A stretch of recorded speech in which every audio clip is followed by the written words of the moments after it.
بسم الله الرحمن الرحيم. ده البوست اللي انا وعدتكم بيه ان انا هجاوب على السؤال اللي جالي عن كراهية الاطفال للتعليم.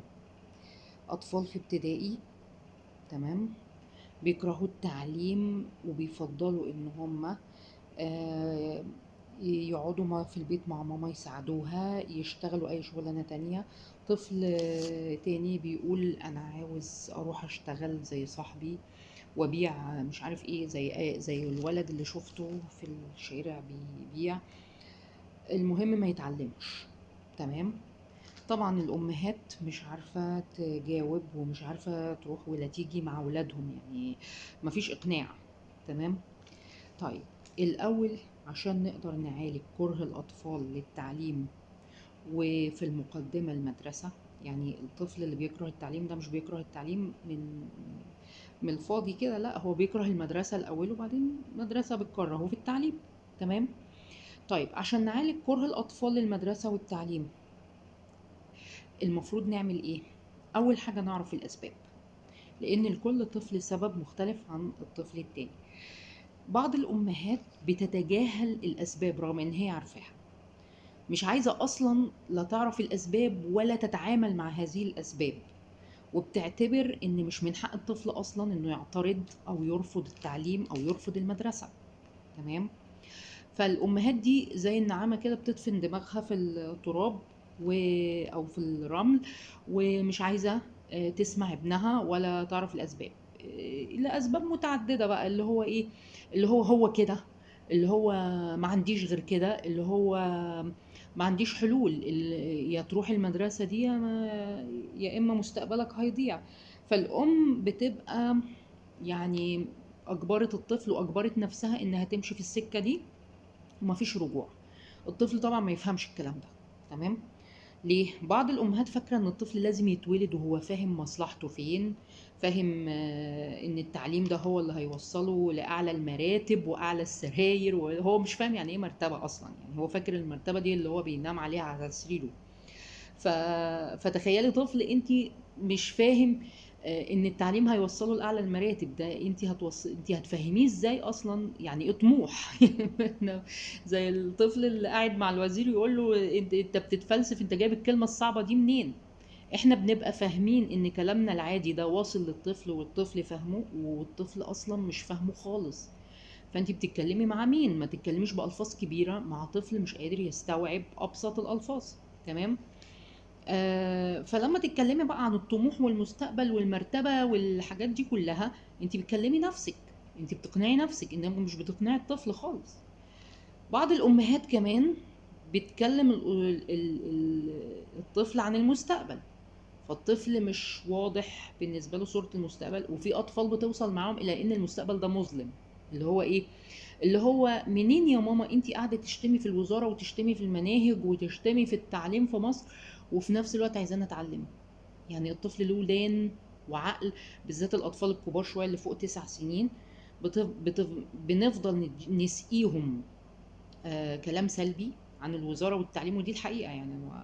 احنا عارفين طبعا واقع التعليم المؤلم في مصر، لكن الطفل طبعا بيتشرب كل ده وبيرده في وشنا، اللي هو ايه، انتوا بتعاقبوني بالتعليم مثلا، انتوا أم، ازاي مش مقتنعين بالتعليم وعايزيني انا اتعلم؟ فما بنقدرش نقنعهم الصراحة. أم، طيب، يبقى معرفة الأسباب هي أول طريق العلاج. لازم نعرف سبب تكدير الطفل من التعليم أو رفضه للتعليم علشان نعرف نحل، تمام. أول حاجة لازم نعرفها إن المدارس، ماشي، هي المعين الأول لأن الطفل يحب التعليم أو يكره التعليم. يعني المدرسة هي الحاجة الرئيسية في حياة الطفل اللي بتعبر عن التعليم. فلو المدرسة كويسة، ماشي، الطفل هيمشي كويس وهتقدري تقنعيه. لو المدرسة وحشة والطفل بيتعامل فيها بأوحش طريقة، ازاي هتقدري تقنعي ابنك انه يروح المدرسة وانه يتعلم؟ فلازم الأول نعالج المدرسة أو نعالج المناخ اللي الطفل موجود فيه أو بيعبر عن التعليم عشان تقدري تقنعي ابنك بالتعليم، تمام. ليه؟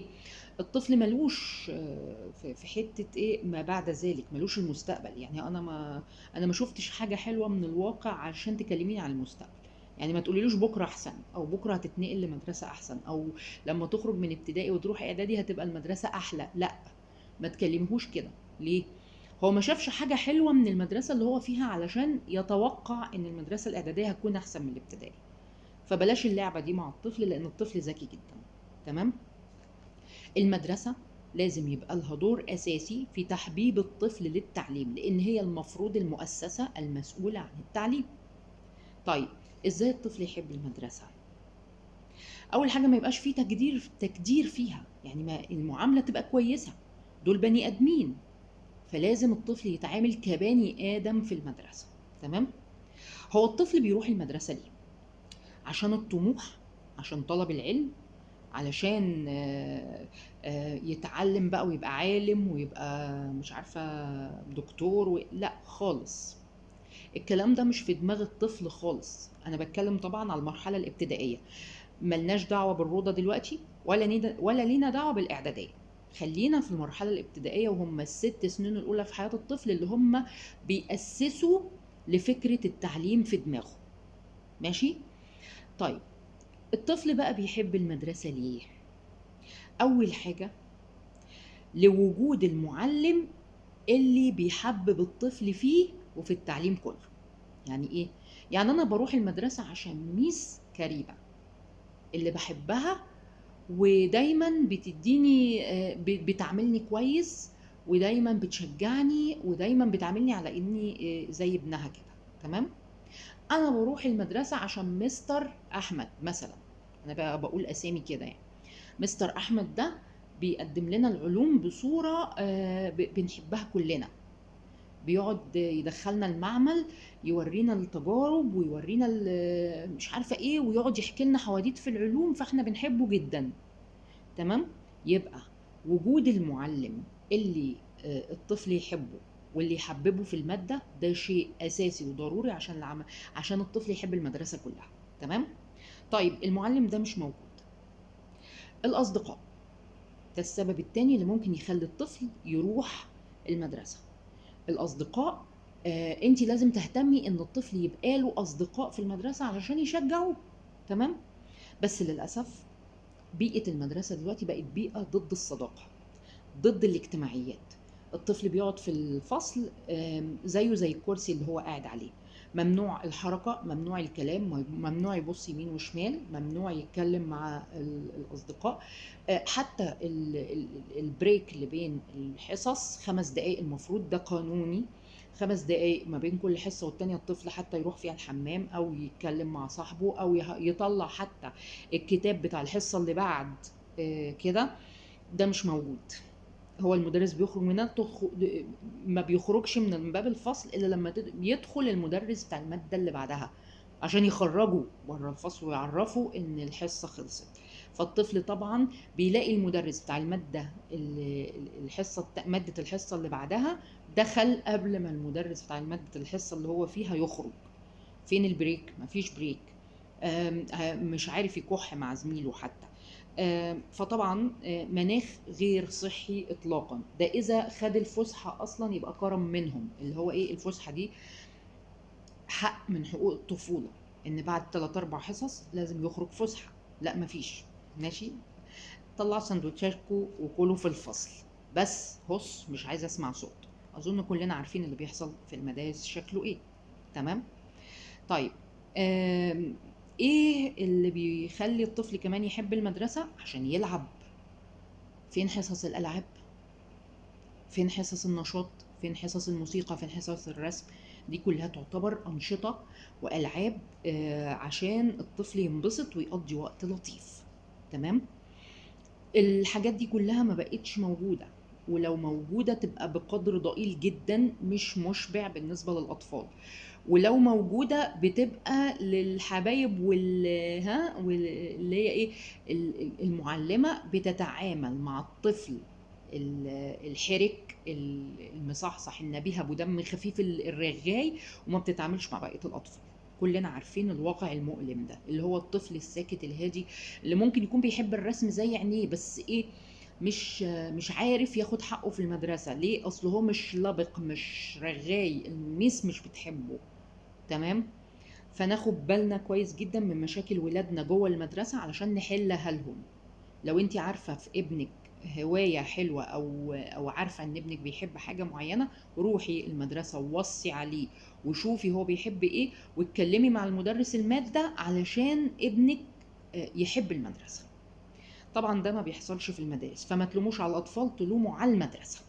للاسف الام بتيجي يعني بلاقي ردود عجيبة جدا لما اقول لهم كده، يقولوا لي ايه، لا ما بيحصلش. طب ماشي ما بيحصلش، بتلومي على ابنك ليه؟ تقول لي انا عايزه حلول. الحلول مش عند ابنك، مش عند ابنك يا حبيبتي. احنا مش ساحر علشان نحول الاطفال لحد كبير يستوعب ويفهم ويشتغل ويبقى حمار شغل رايح جاي على المدرسة بدون ما ياخد حتى أجرة زي ما الكبار ما بياخدوا أجرة. يعني إيه اللي بيخلي الناس الكبيرة تتحمل صعوبة الشغل ومناخ الشغل العدائي واللي بيحصل في الشغل والخناقات ما بين المتنافسين والكلام ده؟ إن هو بياخد مرتب. أنت بتدي لابنك مرتب في المدرسة عشان يتحمل مناخ المدرسة العدائي والمدرس الغلس والأصحاب اللي ما بقوش أصحاب والعيال اللي بتتنمر عليه؟ هل بتديله؟ طيب اديله مصروف. ما هو أحد الحاجات اللي ممكن تخلي الطفل يتحمل المدرسة هو المصروف. رايح واخد الرشوة بتاعته وراجع واخد الرشوة بتاعته. ايه ده؟ اديله رشوة عشان العلم؟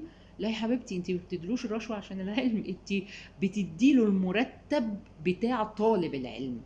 يعني حتى كانوا زمان كده يقولك مكافأة النجاح ومكافأة مش عارف ايه في الجامعات القديمة. انت بتديله مصروف عشان يتحمل المناخ السيء اللي هو قاعد فيه علشان يفضل محافظ على اتزانه ما يغرقش. ماشي. لا مفيش مصروف ومفيش مش عارف ايه. طب هيروح ليه؟ طب الطفل اصلا مستكفي في البيت واخد كل الحلويات اللي هي ممكن يشتريها في المدرسة واخد المصروف وواخد المكافأة قبل ما يروح المدرسة. طب ماشي، ما تخلي حاجة للمدرسة. يعني ابتدعي كده، فكري كده ايه اللي بيحبه الطفل في المدرسة عشان تديهوله على سبيل المرتب او على سبيل الرشوة عشان يروح ويجي بس كده باشا. تمام. الهوايات والالعاب اتكلمنا عنها، المصروف اتكلمنا عنه. ايه كمان اتكلمنا عنه؟ الكانتين والمقصف. في امهات بتتعمد ان تقول لي ايه، تقول لي لازم ياكل اكل صحي، ما ينفعش ياكل من المدرسه وما ينفعش ياكل من الكانتين. ليه؟ عشان بيختار حاجات غير صحيه. طبعا. ما هو لازم ايه، لازم يختار زي ما زمايله ما بيشتروا. ليه؟ هو يهمه جدا ان هو يبقى مع القطيع. يعني اي بني ادم في الدنيا يهمه جدا ان هو يبقى زيه زي الناس، مش مختلف عنهم. ما يتريقوش عليه، ما يبقاش باصص للي في ايديهم. تمام. الاطفال بالذات لازم يبقوا زي زمايلهم. فلو انت مش عامله حسابك على كده، لا اعملي حسابك بقى بعد كده على كده انك هتسيبيه يعمل زي زمايله في الفتره اللي بيبقى متواجد فيها في المدرسه. عايز تاكليه اكل صحي، اكليه اكل صحي الصبح، اكليه اكل صحي اول ما يرجع من المدرسه. الفتره بقى اللي هو بيبقى فيها وسط الاطفال لازم يبقى زيه زيهم، بيشتري من الكانتين زيهم، علشان بتحصل مشاكل بعد كده ان الطفل ممكن يمد ايده لاصحابه ويقول لهم شحتوني حته. ما انا بتكلم بالالفاظ اللي هي الواقعيه. ماشي. اديني من الشيبسي اللي معاك، اديني من اللبان اللي معاك، اديني من اللي هو الاكل الغير صحي. هو بياكله برضه بس بطرق ملتويه وطرق انت ما ترضيش عنها. تمام. فالاحسن ايه؟ الاحسن ان انت تسيبيه يشتري اللي هو عايزه. المصروف بتاع الطفل ده مصروف حاجه خاصه بيه، هو لازم يصرفه في الحاجه اللي بيحبها هو، مش اللي ماما فرضاها عليه. عايزه تاكليه اكل صحي يا حبيبتي، اكليه قبل ما يروح المدرسه، اكليه بعد ما يرجع من المدرسه.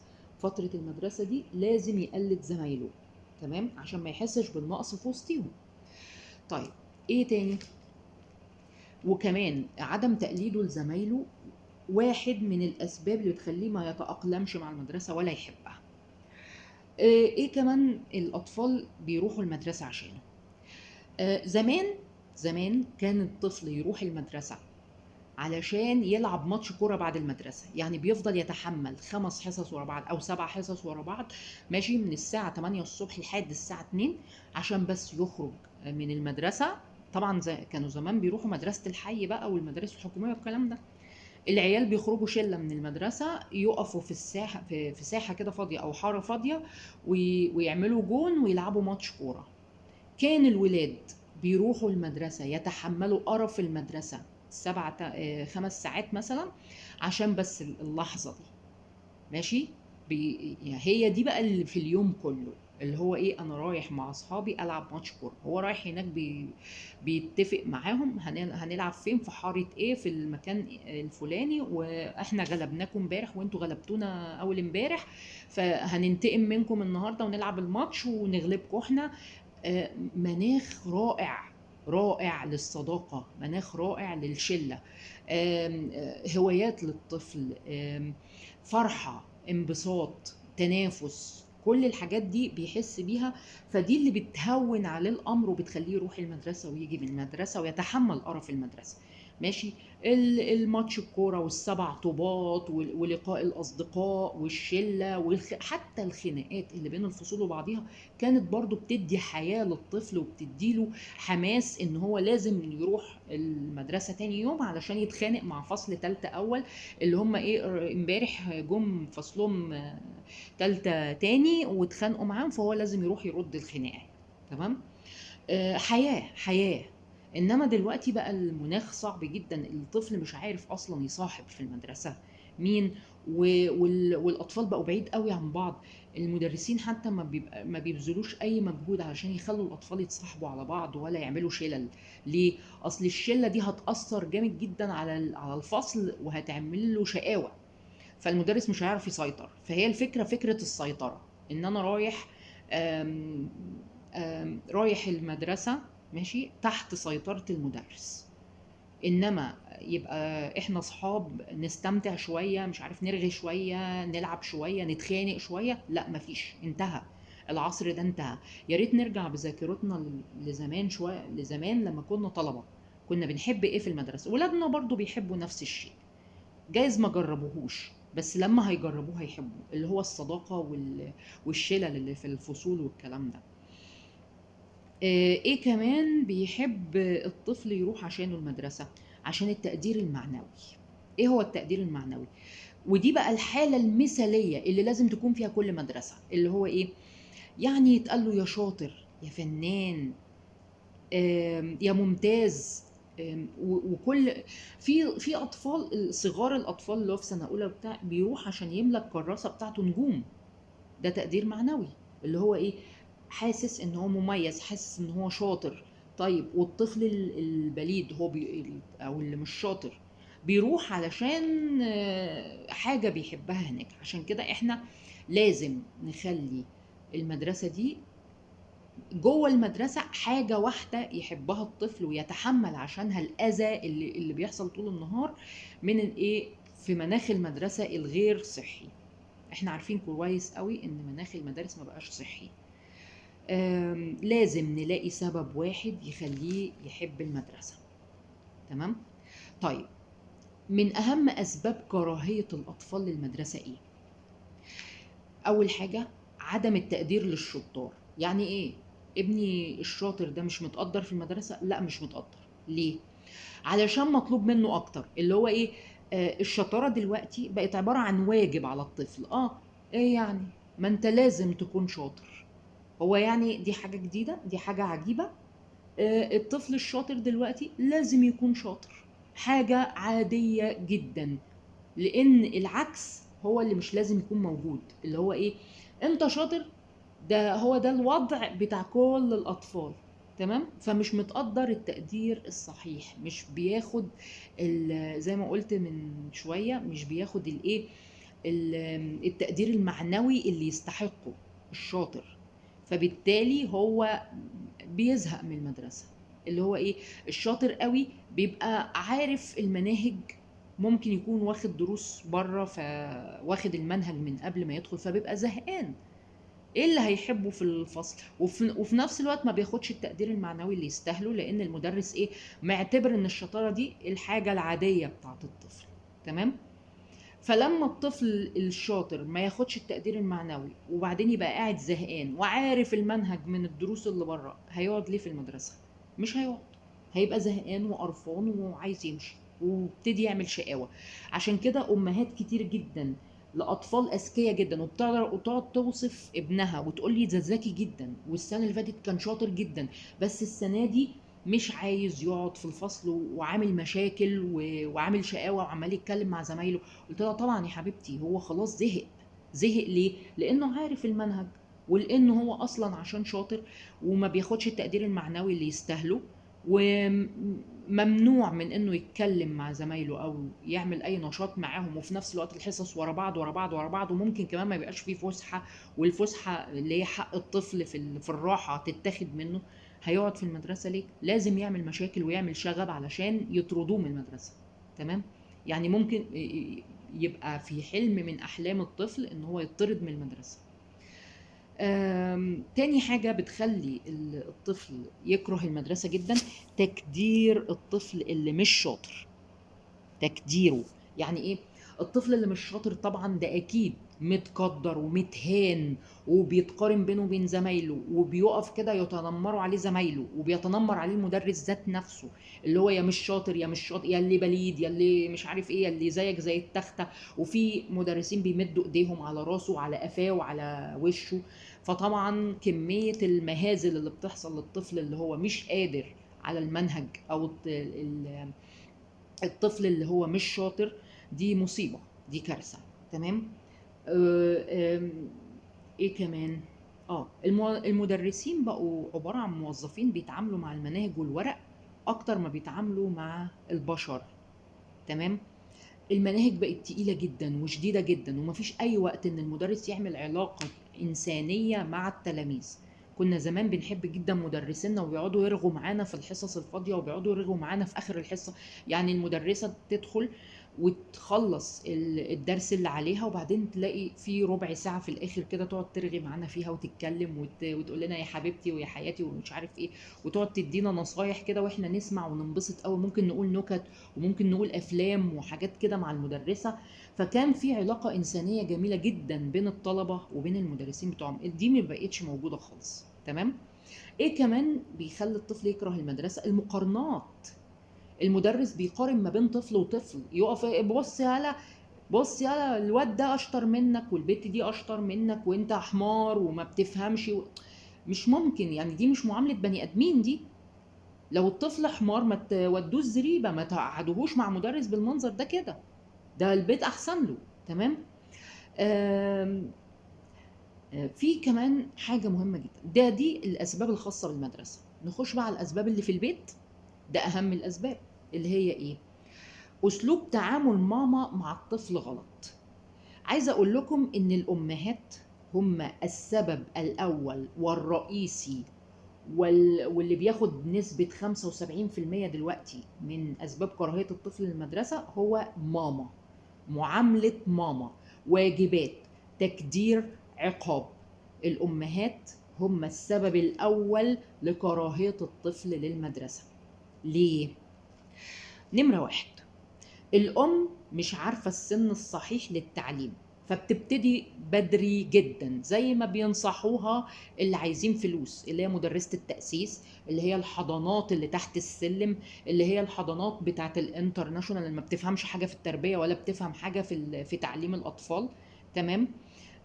بينصحوا الأمهات بالتعليم المبكر، فالأم بتعلم ابنها بدري جدا من سن 3 سنين و4 سنين، وده خطر.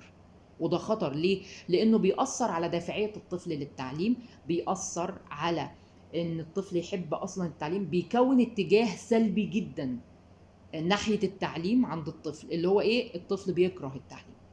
ليه؟ عشان بدأنا معاه بدري جدا في سن لا يحتمل التعليم. امال ايه السن 3 و4 سنين؟ ده سن اللعب حبيبتي، سن اللعب. عايزه توصلي له اي حاجه توصلها له ما طب ما انا بعلمه باللعب. لا احنا هنغشه. هو انا مش عارفه الامهات بتعمل ايه مع اطفال الروضه. بقى انت بتعلميه باللعب برضو، لا كل واحد يبص في المرايه ويشوف ضميره قدامه. ماشي.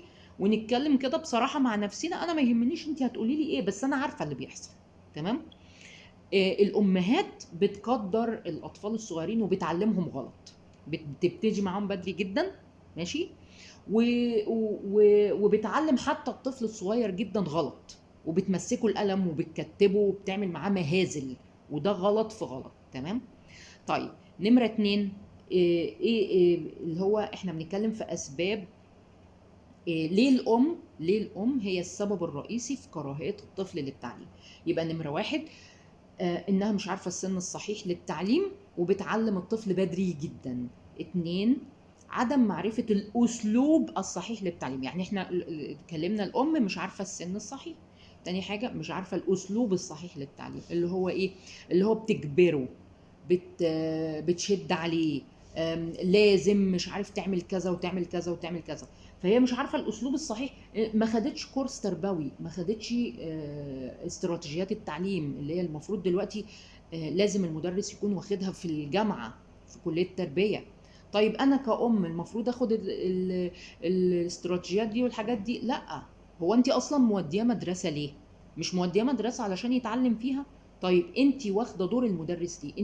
انت ما تتعلميش طرق التدريس الا لو اخترتي الهوم سكولينج، اللي هو التعليم في المنزل. يعني انت هتبقى المسؤوليه كلها عليكي، لكن بتودي مدارس كويسه، بتدفعي فلوس في مدارس، يبقى مسؤوليه التعليم مش عليكي. تمام. عايزه بقى مسؤوليه التعليم تبقى عليكي، حبيبتي خدي كورسات في التدريس، اعرفي علم النفس التربوي للطفل، اعرفي الطفل بيتعلم ازاي. ماشي. مش سبهلله، هي مش هقعد يعني ايه اعلم الطفل غلط وفي الاخر يبقى هو الطفل غلطان. لازم تعرفي الاسلوب الصحيح للتعليم. تمام. ايه تاني؟ قلنا اول حاجه عدم معرفه السن الصحيح، عدم معرفه الاسلوب الصحيح. انحياز الام، تالت حاجه بقى، انحياز الام للمدرسه والمعلمين ضد الطفل، اللي هو ايه؟ اعتبار كلام المدرسين كلام مقدس.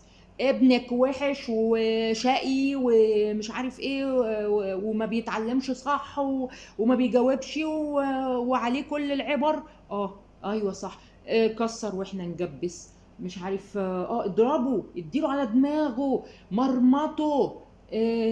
الكلام ده كله بيعرف الطفل ان ماما ضده مع المدرسة، مع انها عارفة، مع ان ماما متأكدة ان التعليم ما بقاش زي زمان، المدرسين ما بقاش موثوق فيهم ولا في رأيهم، لان هم بيبقوا عايزين دروس خصوصية فبيطلعوا في الطفل العبر عشان يجبروا ماما انها ايه، بيخوفوها بقى، ها، بيجبروا ماما انها تدي للطفل درس خصوصي عندهم، فيفضل يهول ويكبر، وابنك مش هيتعلم، وابنك فاشل، وانا بس اللي في ايدي مفتاحه، وانا اللي مش عارف هسقيه العلام بالمعلقه، فتعالي ايه خليه ياخد درس خصوصي عندي. فلما الام تعرف كده بتيجي مع المدرس ضد الطفل وتقدره وتبهدله وتمرمطه، انت مش شاطر ليه، وانت وحش ليه، وانت، مع انك عارفه كويس قوي ان المدرس عايز درس خصوصي، وبيبالغ وبيهول علشان خاطر يخوفك ويخليكي ايه، ويجبرك انك تاخدي درس خصوصي عنده انت وابنك. تمام. عايز فلوس يعني من الاخر. فاحنا فاهمين كلنا اللعبه دي، بس انت برضو بتيجي على ابنك مع المدرس اللي هو عاوز درس خصوصي. دي نمره واحد. طب نمره اتنين، انت عارفه ومتاكده ان المناهج صعبه، والمناهج اكبر من سن العيل، والمناهج اكبر من الوقت المتاح في المدارس، والمناهج اكبر من عدد الشهور اللي لازم تدرس فيه، ومع ذلك مع المناهج ضد ابنك، بتقدري ابنك علشان مش قادر يستوعب منهج اكبر من حجم الزمن اللي المفروض يتقدم فيه. صح ولا غلط؟ سنة رابعة وخمسة بالذات، الكلام طبعا لسنة رابعة وخمسة. ماشي. فانت عارفة المصيبة اللي احنا فيها، لا ونزل لتالتة كمان، يعني 60 درس رياضيات في تالتة، 60 درس رياضيات في تانية.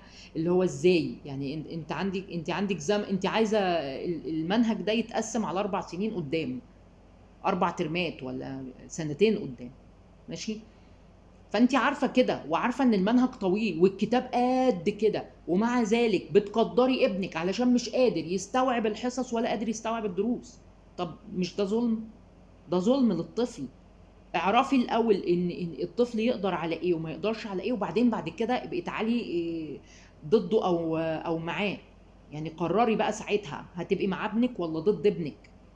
مش ضرب هو على طول كده وتلطيش. فالام طبعا هي اول سبب من اسباب كراهيه الاطفال للتعليم دلوقتي. ليه؟ علشان الحاجات اللي انا قلتها دي كلها.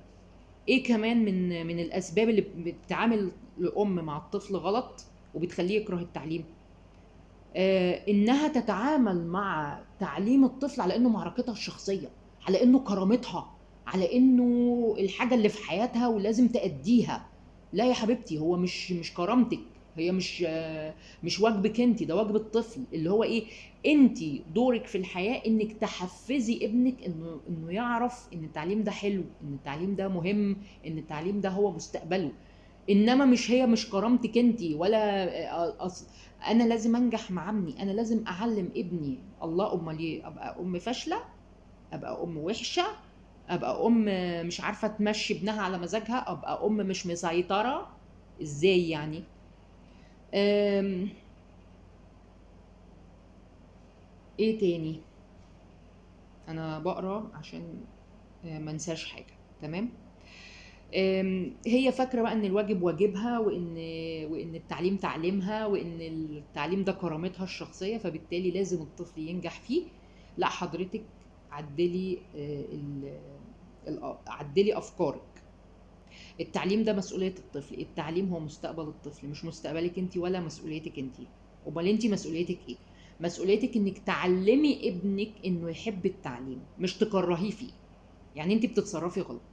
تمام. الحاجة التانية كمان، الرعب من المستقبل، اللي هو الأمهات إيه بقى، مروشة، يعني مرعوبة. ها؟ إيه ده؟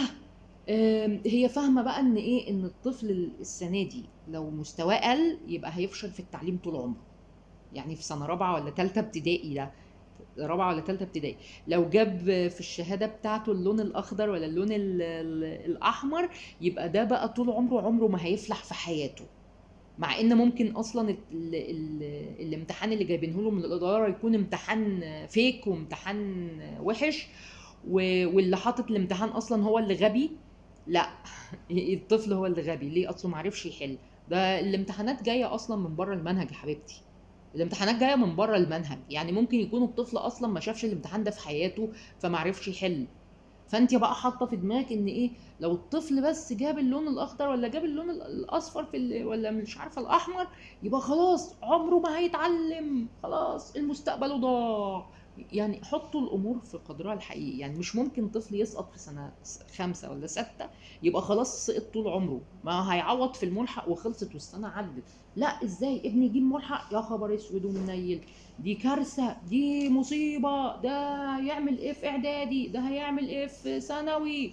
وتفضل تلطم وتصوت على العيل ان هو خلاص مستقبله ضاع، اللي هو مستقبله في سنة كام؟ في سنة رابعة ابتدائي يعني. ماشي، رابعة ابتدائي ومستقبله ضاع، الحمد لله. تمام.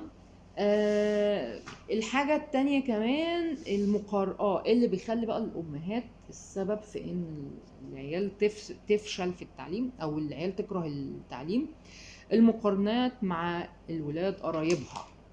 ماشي، انت ليه مش زي ابن خالتك؟ انت ليه مش زي ابن عمتك؟ اشمعنى ابن عمتك اتعلم القرايه وانت لسه ما اتعلمتيش؟ اشمعنى ابن خالتك شاطر في المدرسه وانت ما مش عارفه بنت عمتك اصغر منك وحفظت عدد كلمات انجليزي اكتر منك؟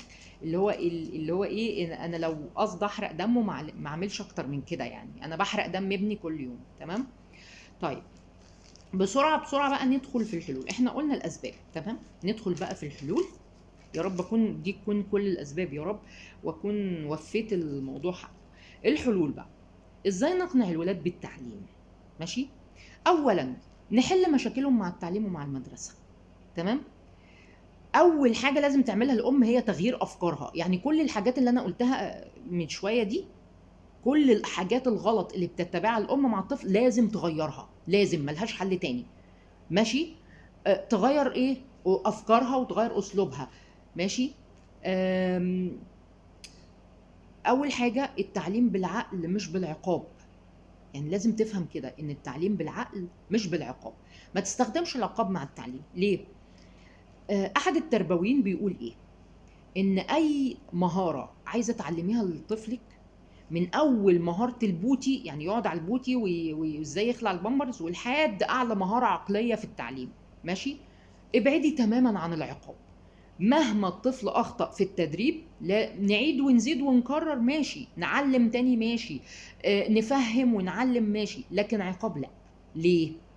ارتباط العقاب بالمهارة اللي الطفل بيتعلمها بيتسبب في كراهية هذه المهارة إلى يعني طول الحياة. يعني لو انت بتعلمي ابنك الصغنن ده اللي سنه 6 شهور سنة الأكل، وربطتي الأكل بالعقاب، بس بالسلامة، هو الطفل بيكره الأكل بقى طول عمره. لو ربطتي تعليم الطفل البوتي بالعقاب وقدرتيه جامد على الموضوع ده، الطفل بيجيله امساك وبيعند اكتر وبيقفش في انه يعمل من وراكي اكتر ويعند معاكي اكتر. تمام؟ ف بعد كده بنخش بقى في مراحل الفشل والاحباط وتعمد كمان الفشل. تمام؟ وممكن الطفل يصدق انه فاشل فعلا في التعليم وييأس من المحاولة، زي أو يدعي الفشل. زي البنت اللي هي بتيجي تقول لمامتها اسلتي ايدك مني بقى، انا مش عايزة اتعلم، خلينا اساعدك في البيت. دي ايه السبب اللي حصل؟ السبب اللي حصل ان الضغط الشديد على البنت تسبب في ان البنت اصلا عايزة تفشل نفسها عشان تخلص من الضغط ده. تمام؟ عايزين نركز ان البيت يبقى فيه ملل. يعني ايه؟ يعني ما تسيبوش البيت حلو وجميل والطفل ماسك الاجهزه وعمال يلعب في البيت طول النهار وعايزاه يروح المدرسه. مش هيحصل. ليه؟ اصل البيت بالنسبه له مثير وظريف ولطيف اكتر من المدرسه. يعني الوقت اللي بيقضيه في البيت ظريف اكتر من الوقت اللي بيقضيه في المدرسه، فطبيعي جدا الطفل هيفضل البيت على المدرسه. امال نعمل ايه؟ نخلي البيت ممل، نقفل التلفزيون ونقفل الاجهزه ونقفل كل حاجه، واقعد يا حبيبي كده، مفيش لعب، نشيل اللعب فوق الدولاب، اقعد يا حبيبي كده من غير اي حاجه. ماشي؟ عايز تلعب روح المدرسه، عايز تصاحب روح المدرسه، عايز تتسلى روح المدرسه. تمام؟ ده طبعا دي الخطوه اللي بعد ما نحل له مشاكله في المدرسه. ما تبقاش المدرسه مصدر تكدير ومصدر اهانه ومصدر كراهيه للطفل، وانا اخيره ما بين البيت والمدرسه. ما هو طبيعي حتى لو البيت ممل هيفضل القعده في البيت. ليه؟ اصلك ما حلتلوش مشاكل المدرسه. لازم تحلي مشاكل المدرسه الاول وتخلي المدرسين ما يهينوهوش، ما يزعلوهوش، ما يبقاش موضع مقارنه، وما يبقاش زي ما انا ما قلت قبل كده، ما يبقاش موضع مقارنه وتكدير، علشان الطفل يرضى يروح المدرسه. طيب، ايه كمان؟ نطمن بقى ان الطفل ما بيتقدرش في المدرسه زي ما قلت. ماشي؟ ونشيل كل اسباب التكدير. طيب، ازاي نقنع الطفل عقليا كده؟ نستخدم الاقناع العقلي باهميه التعليم. الامهات جاوبوا في السؤال اللي انا حطيته، او البوست اللي كان عليه المشكله او كان عليه الجدل. الامهات جاوبوا البنات بان ايه؟ يا حبيبتي انت مش عايزه تروحي المدرسه، طب اقعدي في البيت، اخدمي في اخواتك واخدمي فيها واغسلي المواعين وامسحي الارض واشتغلي خدامه في البيت. هنا احنا وصلنا لليفل الوحش. يعني ايه؟ يعني احنا بدل ما نصلح، احنا مش بدل ما نصلح موضوع التعليم في دماغ البنات، لا ده احنا خربنا موضوع التعليم وخربنا كمان الاحساس ناحيه بيتها. يعني ايه؟ يعني البنت بدل ما هتكره التعليم، لا ده هتكره التعليم، هتفضل تكره التعليم زي ما هي، وهتكره كمان البيت، وهتكره مساعده اخواتها، وهتكره مساعده امها، وهتيجي بقى مشاكل للركب، ان البنت ما بتشتغلش في البيت، ما بتساعدش مامتها، مش معتبره ده بيتها، ما بتلمش الزباله من فاحنا كده بنغلط. يعني ايه؟ بدل ما نحل بنعقد، بدل ما نصلح بنخرب.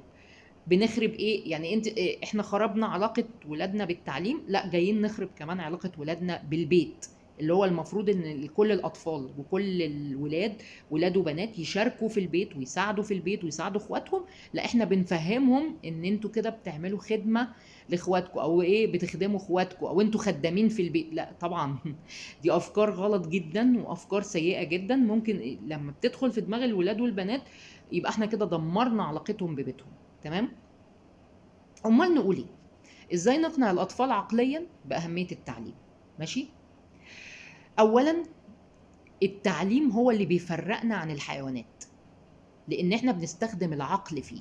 تمام. يبقى لما ربنا خلق لنا العقل، ماشي، فرقنا عن الحيوان. ايه اللي بيفرق الانسان عن الحيوان؟ ان الانسان له عقل والحيوان ملوش عقل. طيب العقل ده بيستخدم في ايه؟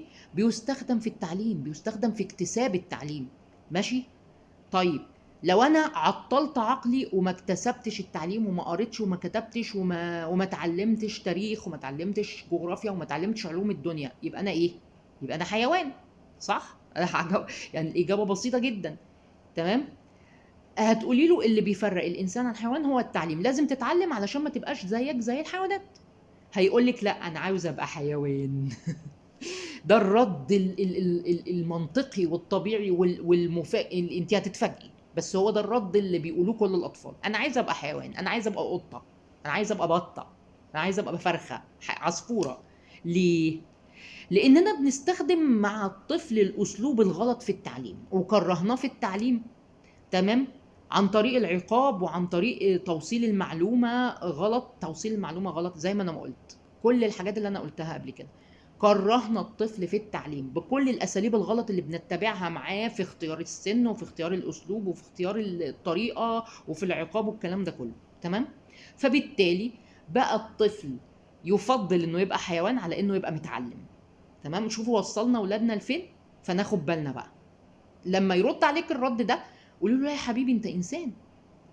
ما تجيبيش الشبشب بقى وتجري وراه، ما انت كده بتاكدي المعلومه اللي هو ايه. لا هتتعلم يعني هتتعلم. ماشي. مش فيلم الناظر اهو. يضرب الواد وبعدين يقول له لا هتتعلم يعني هتتعلم. لا طبعا. التعليم هو اللي بيفرق الانسان عن الحيوان. تمام.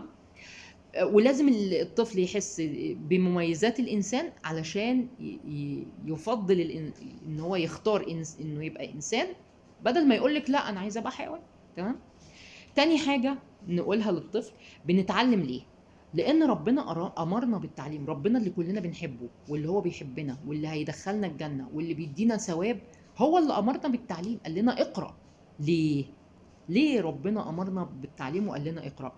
عشان المؤمن القوي خير وأحب من الله، وخير وأحب إلى الله من المؤمن الضعيف. تمام؟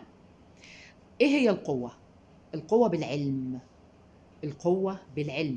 العصر اللي احنا فيه دلوقتي القوي مش هو البلطجي ولا اللي دراعه جامد ولا اللي مش عارف اللي بيضرب الآخرين ويخوفهم. لا. القوي هو اللي عنده العلم، هو اللي متعلم، هو اللي عارف السلاح فين وازاي يصنع سلاح وازاي يعمل ويستخدم الكمبيوتر ويستخدم الأجهزة الحديثة. هو ده القوي. فلو الإنسان مش قوي هيفضل ضعيف وكل الناس هتلطش فيه.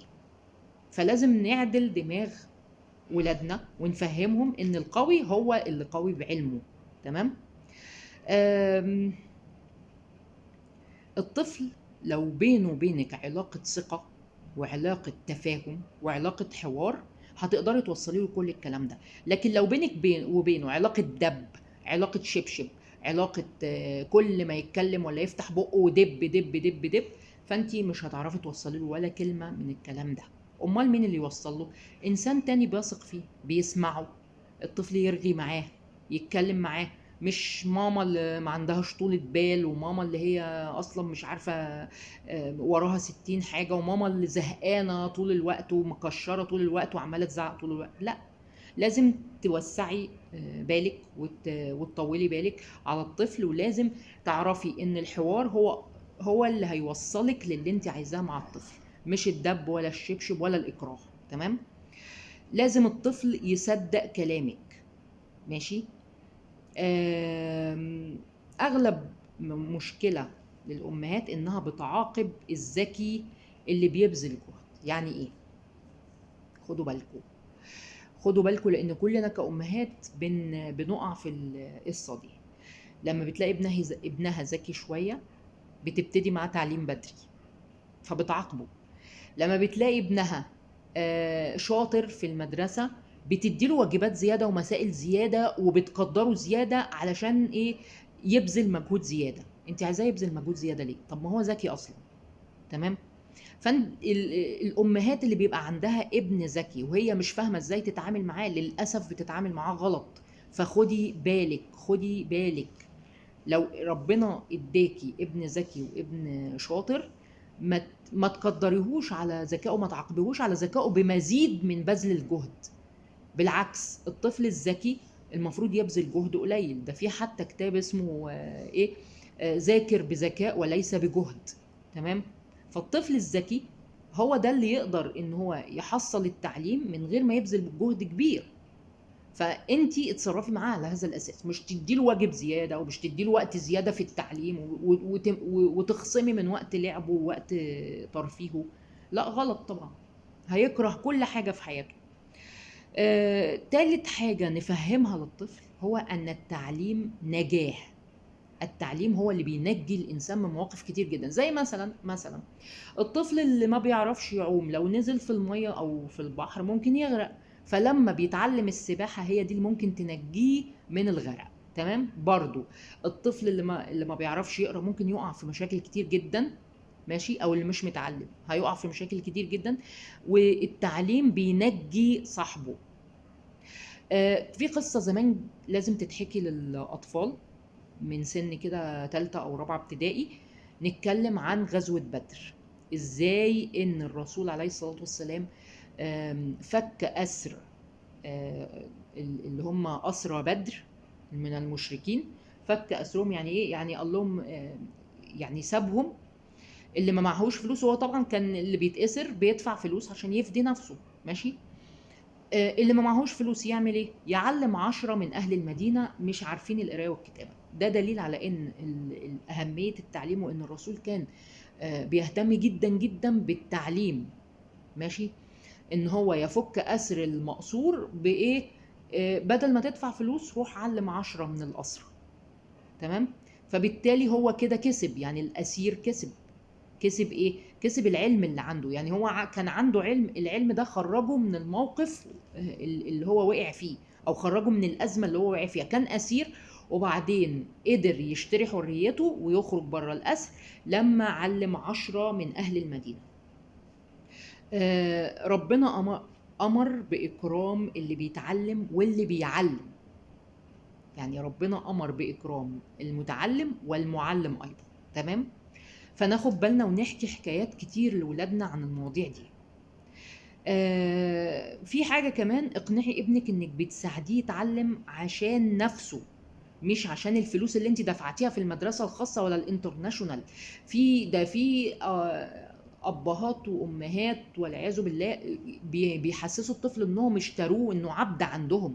يا ابني، بحق الفلوس اللي دفعناها فيك لازم تتعلم غصب عنك، ولازم تتحمل الإهانة في المدرسة، ولازم تخضع للمدرس، والمدرس لو حط رجله على دماغك، لو نايمك في الأرض وحط رجله فوق راسك تقول حاضر. ومش مشكلة يهينك، مش مشكلة يضربك، مش مشكلة يعاملك وحش. المهم ان انت ايه؟ تتعلم بحق الفلوس اللي احنا دفعناها فيك، ماشي. وعشان احنا دفعنا فيك فلوس لازم تفهم الدروس غصب عنك، حتى لو انت مش قادر لازم تفهمها. تمام. في امهات تانية المقارنات دي عندها شيء اساسي، اللي هو ايه؟ انت لازم تتعلم، لا تفضحني وسط العيلة، لازم تبقى شاطر احسن. ما تبقى لوسي ابن طنط فهكيها ما يبقاش اشطر منك، دي غلوية وحقودة وبيني وبينها مش عارف ايه، ازاي ابنها يبقى اشطر من ابني؟ لا يا حبيبي، انت لازم تبقى اشطر منه. فالمقارنات دي طبعا هي اللي بتجيب الطفل ورا وبتخلي الطفل يكره التعليم. تمام. اوعي تحسسي ابنك ان انت بتعلميه عشان تفتخري بنفسك انك احسن ام واحسن مربيه واحسن واحده علمت ابنها واحسن واحده مش عارف ايه. التعليم مش ليك يا حبيبتي، انت خلاص خدتي حقك من الدنيا، سيب ابنك بقى ياخد حقه هو، مش حقك انت. تمام. يعني الطفل يتعلم بمزاجه، الطفل يتعلم عشان عايز يتعلم، مش عشان ماما اللي تفتخر بيه، مش عشان ماما هي اللي فاهمين انتوا طبعا القصص دي. الحاجة اللي تخلينا نخلي يعني مهم جدا مهم جدا ان احنا نضع الامور في قدرها بدون مبالغة. يعني ايه؟ يعني ما نعلنش الحرب على الطفل علشان خاطر مش حافظ، عشان خاطر مش قادر يحفظ، عشان خاطر زهق.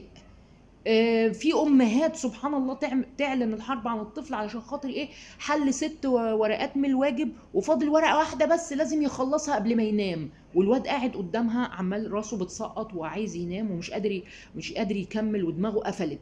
اللي هو ايه ده؟ المدرسه هتقول علينا ايه؟ المدرسه هتقول عليا ام فاشله، المدرسه هتقول عليا ما قعدتش ابني للواجب، لازم تخلص الصفحه دي كمان والا هعمل واسوي فيك. اللي هو ايه؟ هو افترى هو. ما خلاص الولد خلص صفحة صفحتين وخلصت. ايه كمية الواجبات الفظيعة دي؟ عدم تقدير ال الام، لان هو بيقضي الطفل بيقضي عدم تقدير الام لقدرة الطفل على التحمل. اللي هو ايه؟ الطفل اصلا بيقضي في المدرسة ساعات كتيرة جدا.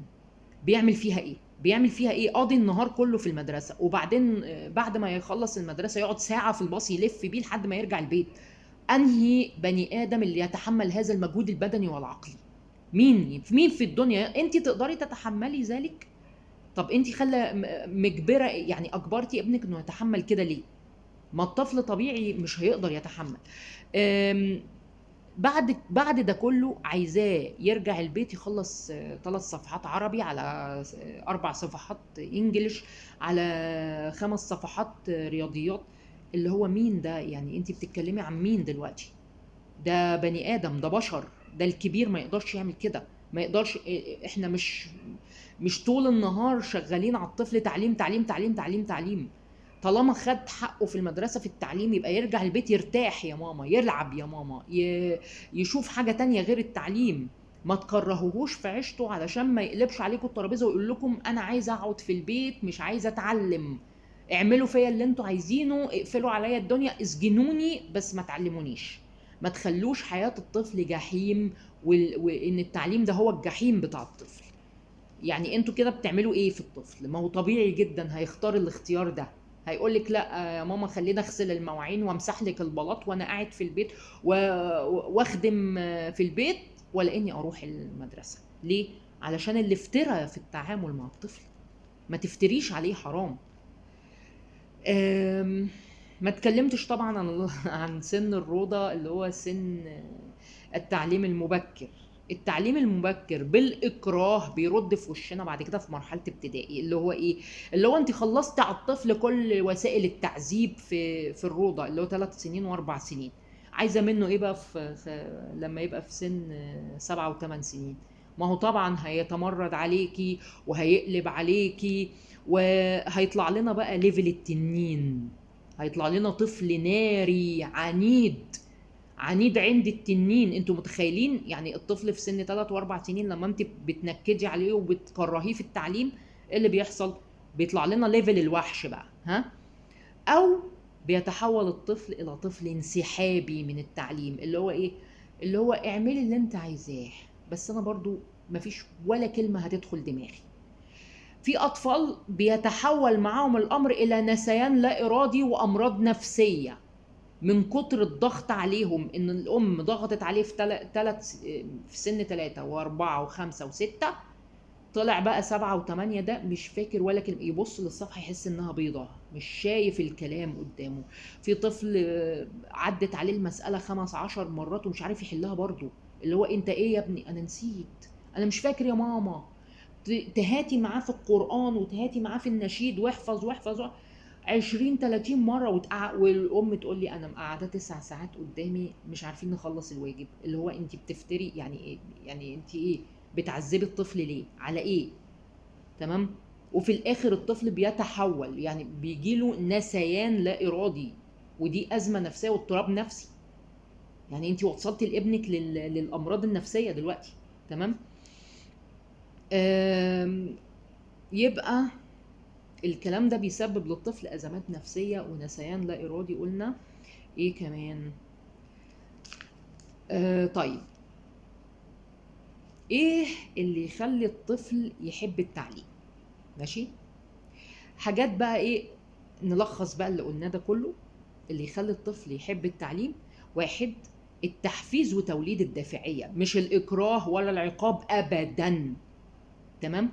التحفيز وتوليد الدافعية بالكلام والفعل، زي ما قلنا نتكلم مع الطفل عن أهمية التعليم، عن التعليم ده نجاة، عن التعليم ده اللي بيحبه ربنا واللي أمرنا بيه ربنا، ويا حبيبي هنتعلم بمزاجنا لأن التعليم ده هو اللي هيخلصنا من مواقف وحشة كتير.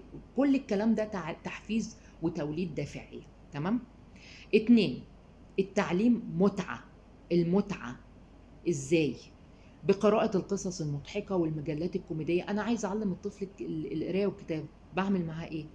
بخلي له التعليم متعة. تمام. اتعلمي ازاي، دوري على استراتيجيات جديدة. لو انت اللي بتعلمي الطفل هوم سكولينج، تمام، طبعا ده دور المدرسة، والمفروض ان المدرسين زي ما قلت عارفين استراتيجيات تعليم الاطفال وازاي يحولوا التعليم لمتعة، وازاي كل الكلام ده بيدرسوه في الكليات لكن ما بيتنفذ. طيب انت كماما اقري، تثقفي. لو انت نويتي ان انت تعلمي ابنك ما تعلميهوش دب، علميه عن علم. يعني انت بتطلبي من الطفل انه يتعلم وانت مش عايزة تتعلمي. تتعلمي ايه؟ تتعلمي ازاي تعلمي ابنك، تتعلمي الاساليب الحديثه في التعليم. ابذلي انت مجهود مع نفسك، هتلاقي نفسك بتجيبي ماشي وبتنجحي في تعليم ابنك. انما تعلميه بالطرق القديمه جدا اللي بقى لها 50 سنه استغنوا عنها من 50 سنه، اللي هي تعليم التحفيظ والتلقين، واللي قول ورايا وردد ورايا ولازم تكتب الحرف 50 مرة وتملى أعمدة وتملى. ايه الهبل ده؟ كل دي بقت طرق هبلة وعبيطة وبنضحك عليها كلنا وبنسخر منها. بقت طرق عبيطة جدا على فكرة. حكاية العواميد والطفل يكرر الكلمة 50 مرة وينقل من على السبورة ويكتب الدرس 10 مرات. مفيش حد بيتعلم كده دلوقتي، حتى الوزارة غيرت المنهج وبرضو المدرسين والأمهات مصرين على الطريقة دي. الوزارة قالت الكلام ده كله كلام فارغ والكتب يحل فيها وبس، لكن المدرسين والأمهات مصرين على الطريقة القديمة، واكتب يا واد الأعمدة وانقل من على السبورة وعيد وزيد ايه ده اللي هو ايه ده؟ لا طبعا الكلام ده ما ينفعش على فكرة مع المنهج الجديد خالص، وفاشل مع المنهج الجديد ولما الطفل بياخد المنهج الجديد بيه ما بيتعلمش حاجة. تمام. تالت حاجة، المعلم الصح اللي يحبه الطفل. دي تالت حاجة بتخلي الطفل يحب التعليم زي ما قلت. تمام. في المدرسة أو مع ماما، لو انت مش لاقي المعلم الصح اللي يحب اللي يخلي الطفل يحبه ويحبب الطفل في التعليم، خليكي انت هذا المعلم. اتعلمي عشان تعلمي ابنك صح. تمام. رابع حاجة، مجموعة الأقران. اعملوا كده شلة حبيبتي، اجمعي له أصحابه يقعدوا يتعلموا سوا، سواء في درس خصوصي أو في اجمعيه مع أصحابه. ماشي. يعني لازم الطفل يبقى له أصحاب. أمال مين اللي هيشجعه على التعليم؟ أصحابه. تمام. وبعد ما يخلصوا قوموا بلعبة، اعملوا لعبة مش عارف، اعملوا ماتش كورة، اعملوا مش عارف ايه. ابدعي، فكري. إن الأمهات يعني مستخسرين يفكروا وعايزين ولادهم هم اللي يفكروا. لا طبعا مش هينفع، مش هينفع خالص. تمام. الطفل لازم يبقى له صحاب ويبقى له شله عشان يشجعوه على التعليم. تمام. خلي المواضيع دي في دماغك. الطفل لازم يبقى له حاجات تحفزه عشان التعليم. في امهات بتوصل مع الطفل الى انها مع كل درس بتديله فلوس علشان الطفل يحس بالانجاز، عشان الطفل ايه يكمل. دي امهات مبدعه. هتقولي لي اصلها رشوه، اصل الطفل لازم يتعلم التعليم لوجه الله. لا يا ماما، دماغ الطفل غير دماغك. ماشي. الطفل علشان يتعلم لازم حاجات تحفزه، لازم مكافآت، لازم يكمل بالطريقه دي. تمام. انا طولت عليكم بس اتمنى اكون يعني وفيت الموضوع حقه، وأتمنى تستفيدوا من الرأي ده أو النصايح دي. السلام عليكم. أنا كده خلصت.